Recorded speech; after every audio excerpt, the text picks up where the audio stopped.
So we showed you how to do a turn signal on Hyundais, and today I'm going to show you how to do a clock screen on a Hyundai Sonata. This is a 2011. And if you watch my videos, you've seen I start from reverse order, so I think you get a better feel. I don't know. I just like doing this way. So you take the old one out, right? Let me show you in the box. If you got too much play in the steering wheel, sometimes, most of the time, that's what happens. So you put the new one, you take the old one out, place a new one in, and it clicks in place, so you know it's not gonna, you can't put it in wrong. See right there, I hope you can hear the click. I'm going for it now. You see that? Bam, click.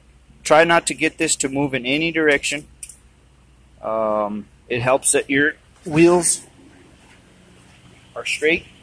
Okay.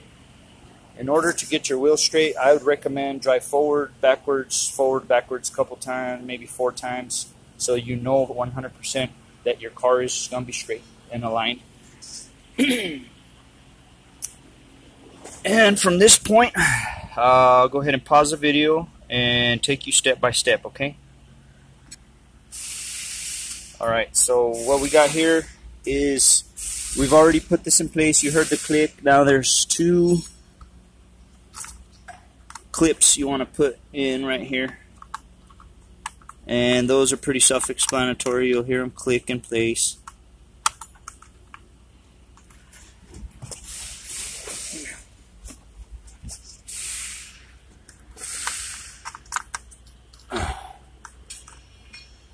This seems like the bigger one goes towards the back, and you'll hear it click, and the smaller one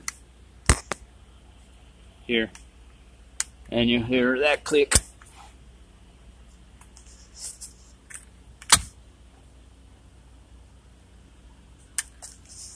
Okay, and I'll pause it there and show you what's next. Alright, so if you can see very clearly, I put in the bottom piece right here to the steering column, and here is our top piece also to the steering column. You can't miss. I mean, it's pretty self-explanatory if you've ever done this or seen it done prior to this.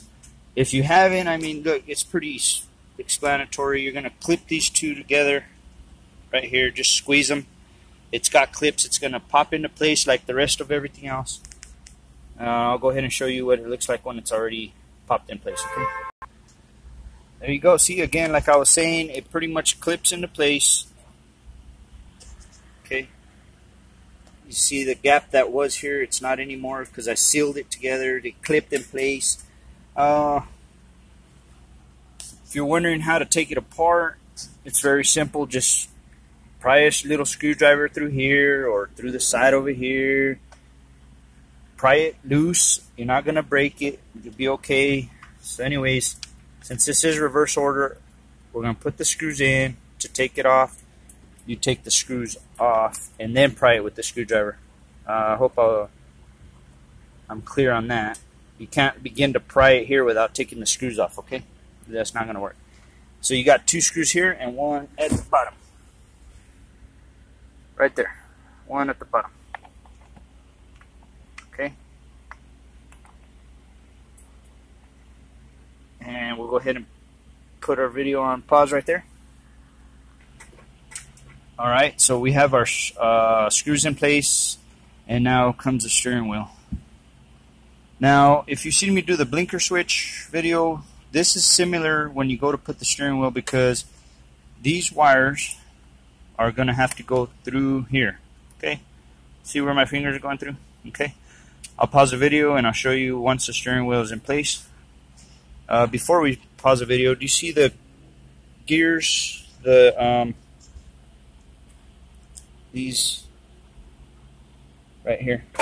I call them little gears, grooves, whatever you want to call it. Be sure they line up with these grooves when you put on your steering wheel, okay? And we'll pause it there. So like I was saying, see the wires? They ran through that part I was showing you. And in the back, you'll see that white clip goes attached right here. Okay?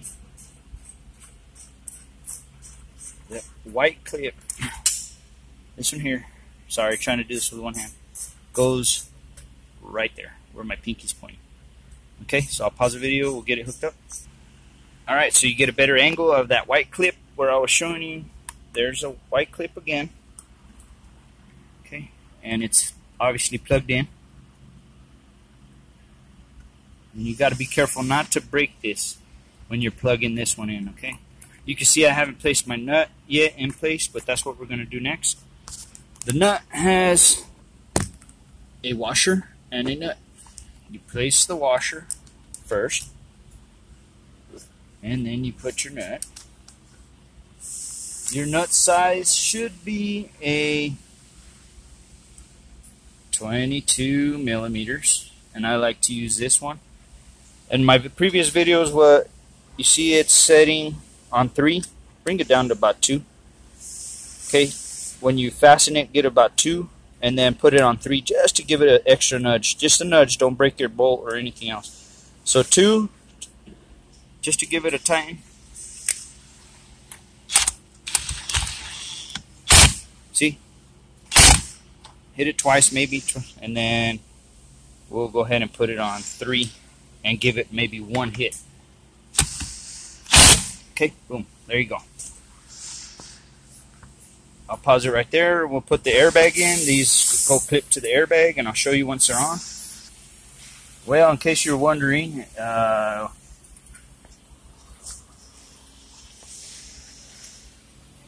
they're color coded. One's green, one's yellow. Okay, green, yellow.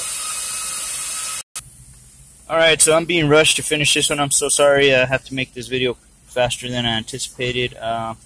So there they are, fastened. Okay, green and yellow. And then you just don't forget your white cable. That one goes right here. Okay. Again, this one goes right there. And when you go to place this in, you can see I have a gap here, whatever, just push it in and it locks in place. Okay, see, couldn't pull it back out if I wanted to. To pull it out, this is a paddle shifter one, okay, paddle shift.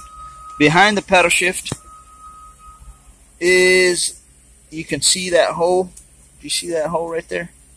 Behind the paddle shift, there's a hole. You want to take a little tiny screwdriver and poke the hole.